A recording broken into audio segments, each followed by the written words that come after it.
Yo, what's going on, guys? This chapter's pretty interesting, but it's fairly short as well as far as the information that we managed to get. But we start off with the elephant. Apparently, there's a volcano of water on top of Zoe that floods the whole kingdom at least twice a day. And after the flood happens, we see that Kanjuro and Kinemon are down at the base of the leg, crawling up on a cat that Kanjiro drew, and he's like, "Why did you draw?" Kinyamon's like, "Why did you draw a cat?" Well, cats are the best at climbing, he says, but it's not going to be able to hold up to that water. He's like, Kanjiro is like, I'm sorry, Kinemon says that I don't even know if you can call this a cat. And anyway, the water's flowing down to them. We didn't get to see what happened after the water actually hit them. I mean, we can obviously assume they fell. Maybe they got up somehow. Maybe he drew a well or something and landed on them. I'm not sure. But right now, we got water coming at them when they're stuck at the base of the elephant's leg. All right, and then we see Beepo telling Luffy that he can't leave right now. He's under the protection of Big Boss Neko Mamushi, and he wants Luffy to tell Law that he can't leave. Then we get to see Law doing some kind of shambles thing to flip everybody around. I'm not sure what he was doing right there. I missed that, but Robin's like, wait, what if this thing is just showering twice a day? And he's picking up all the water and stuff out of the sea, out of the ocean, and spouting it back up out itself. And they said the water immediately recedes. They get fish and stuff this way, so it's not a bad thing to have. They just gotta get the high ground when it comes. They've already gotten accustomed to it, and Usopp's like, that's a lot of stuff to get accustomed to, a lot of rain and water to get accustomed to, but it's all seawater. And they notice a shark come flying down through there as well. He's like, why is there a shark here? So we now know that Zoe is a living elephant for sure that showers himself twice a day. So he's a pretty clean elephant. Other than that, Usopp is actually on the outskirts of the wood. He's looking in at Luffy hanging out with the Minks, and one of them is like biting on Luffy's ear before that, and the other one's biting on Luffy's back. And Usopp's like, they're cannibals. They're eating Luffy for real. And then he's always scared. And then we get to see a little bit about Captain Jack. What happened to Jack? Well, Jack attacked he's the same one that attacked the island of Zoe and did all the harm that he did.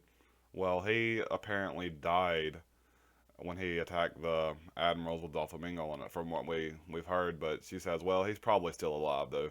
That's probably just what they've actually the news that they've actually given out. He's probably still alive.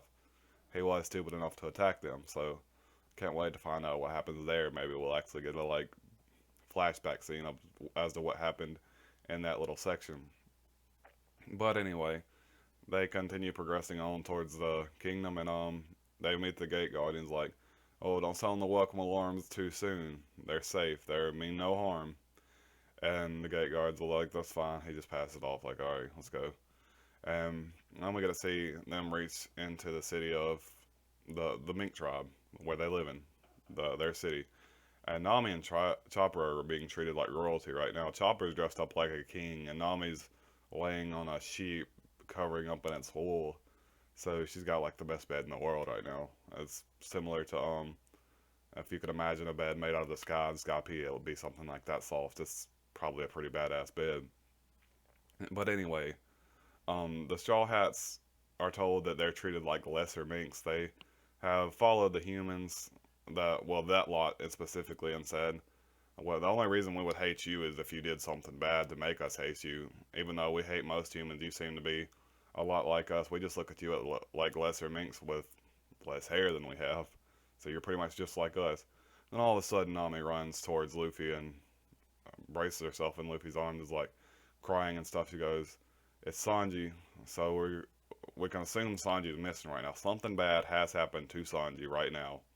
Perhaps either they've upset the island gods and Sanji's been taken or something like that. Because you know how they had the big monkey guards and stuff that were from the previous chapter. I'm not sure if they're all minks or something. Something's happened to Sanji, and Sanji is missing right now. So that's where we left off in this chapter. And I don't know what happened to Sanji. Sanji must have been captured by them guys. He must have did something bad. Maybe he attacked them or something earlier. We get to find out that hopefully next chapter.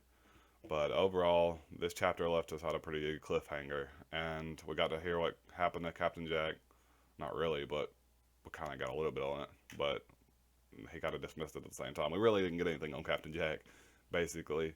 And we've got them reach the kingdom where they're throwing a party for the Straw Hats because they're infatuated by the Straw Hats and how they can be human and still not be douchebags because most humans are douchebags, at least in One Piece.